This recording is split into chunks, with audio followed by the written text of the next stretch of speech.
जालन्यातले शिवसेनेचे आमदार आणि माजी मंत्री अर्जुन खोतकर यांच्या अडचणींमध्ये वाढ होण्याची शक्यता आहे। काही महिन्यांपूर्वी झालेल्या विधानसभा निवडणुकीत अर्जुन खोतकरांनी चुकीच्या पद्धतीने अर्ज भरल्याचा आरोप काँग्रेसचे पराभूत उमेदवार कैलास गोरंट्याल यांनी केलाय। अर्ज छाननीच्या वेळेला खोतकर यांच्या उमेदवारी अर्जावर आक्षेप घेऊन सुद्धा निवडणूक निर्णय अधिकाऱ्यांनी खोतकर यांचा उमेदवारी अर्ज रद्द न करता कायम ठेवला।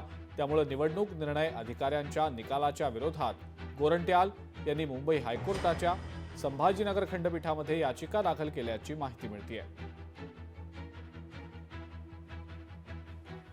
चुकीचे पद्धतीने त्यांनी हा फॉर्म भरलेला आहे आणि त्या दिवशी आम्ही जेव्हा आमच्या वकिलाने बहस केली, चर्चा केली, आम्हाला वाटत होतं की समोरच्या पार्टीचा फॉर्म रिजेक्ट होईल आणि त्या दिवशी निवडणूक अधिकारीने 8-10 तास घेतले त्याच्यावर निर्णय आणि 11 वाजता त्यांनी त्यांचा फॉर्म सिलेक्ट केला, जे चुकीच्या पद्धतीने त्याने सिलेक्ट केला।